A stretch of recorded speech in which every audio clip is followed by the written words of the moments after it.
আমি নামাজের পরেই আসছি, জুম্মার নামাজের পরে আসছি, যে এখানের বিভিন্ন অনিয়ম, বিভিন্ন কথাবার্তা শুনছি, সেটা অবলোকন করা হলো আমার একটা প্রথম টার্গেট দর্শক হিসাবে। পাশাপাশি এখানে গতদিন আপনাদের মাধ্যমে দেখলাম যে এখানে শিশুদের টিকিট নিয়ে বৃদ্ধরা যাচ্ছে, আবার 50 টাকার টিকিট কিনে 20 টাকার টিকিট ধরাই দেওয়া হচ্ছে। এটা অনিয়ম।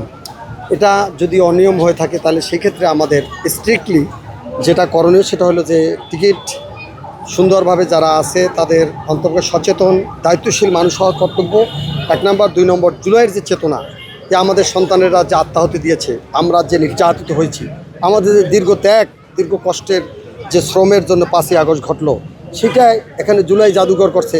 এটাকে একটা নিকৃষ্ট প্লেস থেকে একটা উৎকৃষ্ট প্লেসে আমরা প্রতিস্থাপন করার জন্য আজকে জুলাই জাদুঘর।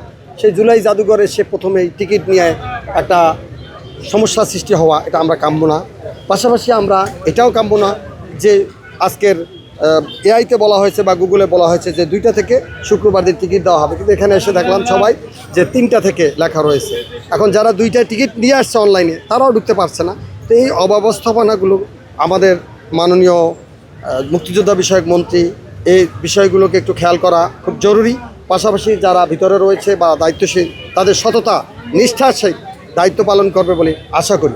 ইনশাল্লাহ আশা করি যে এতটুকুই যদি আমাদের গুরুত্ব দেয়, জুলাইয়ের প্রতি যদি অনুভূতি থাকে এবং এই দেশের মানুষের এই আত্মাহুতির অনুভূতি থাকে, ইনশাল্লাহ এই প্রতিষ্ঠানকে তাহলেই ভালোভাবে চালানো যাবে। আর অসৎ নেতৃত্ব, অসৎ চিন্তা দিয়ে এটা চালাইলে ধ্বংস হয়ে যাবে, এটাও থাকবে না, জুলাইয়ের ইতিহাসও নষ্ট হয়ে যাবে। আমরা চাই জুলাইয়ের এই সম্মান সবার কাছে, প্রতিটা মানুষের কাছে সম্মানিত হয়ে থাকুক।